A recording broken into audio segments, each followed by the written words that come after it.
Hello BookTube. So Sean the Book Maniac has tagged me in the pull 10 books off your shelf and talk about them tag. So apparently I really am bad at following instructions because I'm only going to do 5 in this video. I'll do the second part tomorrow or the next day depending on time because I am behind schedule, although fortunately the deadline has been moved, so not quite the end of the world, but I was hoping to be over with all of this by now. But anyway, so enough of all that nonsense. Let's get on and talk about some books. So I chose 5. I didn't just randomly pull off because every time I thought about randomly grabbing a book, I pulled off one that's going to be used for the South African book tag. Well, the tag your own, read your own country, tag your country. Oh, good Lord, I really need to do research before I make videos. Anyway, that book tag that Sean also tagged me in. And I want to save those.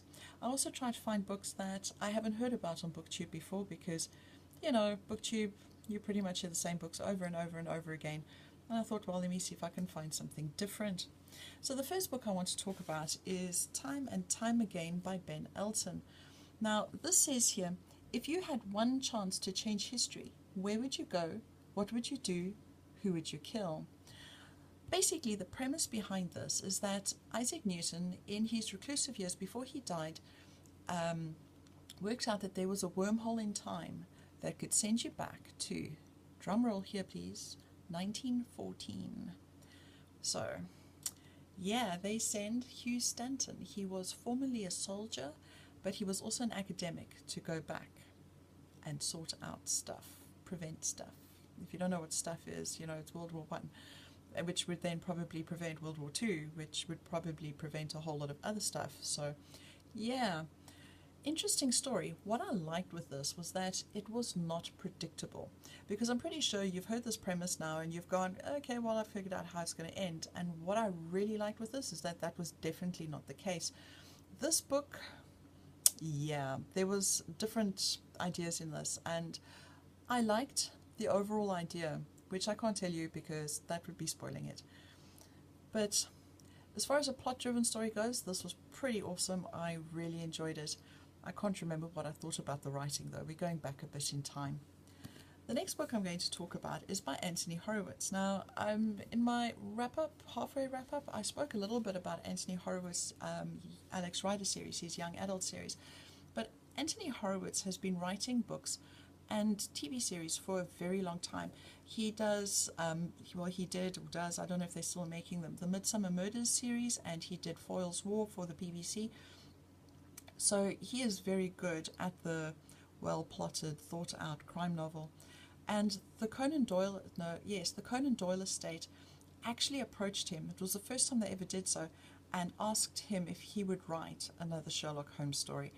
And that one was The House of Silk, where basically what happened with that was that 100 years had passed, because although Watson and Holmes investigated this crime, it was too controversial for it to be published early, so he only allowed it to be published 100 years or more after his passing. So and then this was the second one. This story, Moriarty, is just following straight after the Reichenbach Falls, and the one thing that got me with this book, I have read so much crime novels, or so many crime novels, so much crime fiction, that I've even had cases where I've predicted who the murderer was before the murder even happened, and I've been right. This book, I got to that part, and I went, what the hell, and I turned back to page 1. It sits there with its nice little shiny foiled lettering in the spine, glinting down at me with snarky satisfaction and a sense of superiority. It's the only book that has really, really thrown me. I did not see that coming anywhere. The next book I'm going to talk about, I read this so long ago that I am so vague on it. But I think that this probably means that it's time for a reread. So this is Stephen Fry's The Liar. This is the first LGBTQ book I ever read.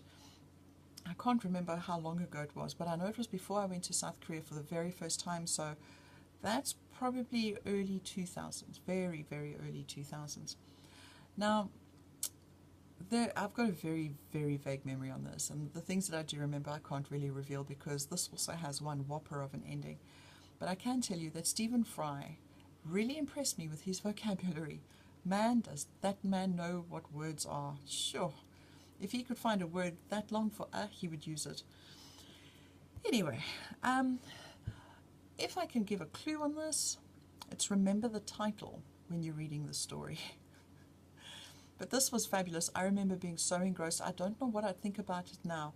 That's the funny thing with time and books. As you get older or your tastes change, so books that were amazingly, favorite books, as you get older you question how on earth they could have been and what the hell were you thinking. But yeah, this book I remember being completely blown away with, and also really appreciating how he wrote. Whether I still agree now, I don't know. But yeah, this was pretty awesome. Also, a lot of it takes place at Cambridge, so there's a lot of discussion about literature, which was pretty much up my alley as well. Anyway, you can't mention a bit of Fry without a bit of Laurie. This book I found initially by accident when I was in South Korea. It was a pirated Word document, oddly enough, that somehow or another landed in my inbox, and I started to read it and I thought, this looks brilliant. So when I went through to England on holiday, I actually found a copy. You guys have no idea how lucky you are when you live in England and the States, because you have such a selection of books. Here it is piddly, and that's being polite. Anyway, I thought this was just hilarious. Basically, how this book came about was that Hugh Laurie was writing his diary, his life story, and he was finding it boring. So he started to soup it up a bit, and hence we came to the gun seller. If he thinks his life's boring, I don't know what the hell he'd think of mine. But anyway, I just thought I'd give you an idea, just the very, very beginning. It says here, imagine that you have to break someone's arm. Right or left doesn't matter. The point is that you have to break it, because if you don't, well, that doesn't matter either. Let's just say bad things will happen if you don't. Now, my question goes like this. Do you break the arm quickly? Snap, whoops, sorry, here, let me help you with that improvised splint. Or do you drag the whole business out for a good 8 minutes, every now and then, increasing the pressure in the tiniest of increments until the pain becomes pink and green and hot and cold and altogether howlingly unbearable? Well, exactly, of course. The right thing to do, the only thing to do, is to get it over with as quickly as possible. Break the arm, ply the brandy, be a good citizen. There can be no other answer, unless. What if you were to hate the person on the other end of the arm? I mean, really, really hate them. It's a very interesting beginning. You can't say you're bored after hearing that, or at least I couldn't. I thought that was just brilliant. Anyway, the last book I've got is also not the first book in a series. This one's, in fact, the fourth. So this is Something Rotten by Jasper Fforde. So the first book in the series is The Air Affair. It's Thursday Next, the Thursday Next series. And in these books, you can do what readers only wish they could do. You could really, truly enter the stories and change them if you're in the wrong place at the wrong time. Yeah, which happens in The Air Affair, much to our relief. Anyway, so this is the fourth book in the series, and Thursday Next is in the real world with Hamlet, which is why I thought I'd choose this one, because ShakeTube is doing Hamlet this week, and for once I don't actually have to cram read a Hamlet, Shakespearean play, for once, for the second time. I don't need to cram read it. I can just take part, thank goodness, because Richard II almost bloody killed me. Anyway, for those of you who are doing Hamlet in ShakeTube, I thought you would appreciate this. You have Hamlet out here in the real world. He is pretending to be Thursday's cousin Eddie, and yeah, so they're in a coffee shop Thursday. What will you have, cousin Eddie? What is there? Espresso, mocha, latte, white mocha, hot chocolate, decaf, recaf, no caf, some caf, extra caf, gallicino. What's the matter? Hamlet had started to tremble, a look of pain and hopelessness on his face as he stared wide-eyed at the huge choice laid out in front of him. To espresso or to latte, that is the question, he muttered, his free will evaporating rapidly. I had asked Hamlet for something he couldn't easily supply, a decision. Whether 'tis whether 'tis tastier on the palate to choose white mocha over plain, he continued in a rapid garble, or to take a cup to go, or a mug to stay, or extra cream, or have nothing, or by opposing at the endless choice end one's heartache. Cousin Eddie, I said sharply, cut it out. To froth, to sprinkle, perchance to drink, and in that, he'll have a mocha with extra cream, please. Hamlet stopped abruptly once the burden of decision was taken from him. Sorry, he said, rubbing his temples. I don't know what came over me. All of a sudden I had this overwhelming desire to talk for a very long time without actually doing anything. Is that normal? I think for anybody who has to teach Hamlet, that is the one memory that will stick in their minds forever, because to try and get a whole bunch of kids to sit still while this guy carries on talking, it is so difficult, especially when the kids suffer from ADHD. But anyway, I have a mixed feelings over the series. None of them are excessively negative. It's just, it's a load of insider jokes. You need to be a lit major to enjoy the series. And like all joke books, after a while it starts getting a little old. You kind of want to go, okay, let's get on with the story now, please. I've had my few chuckles. But what is fun with the series is that you get to see other characters from other books interacting with one another. So, I mean, it's a fan fiction writer's paradise.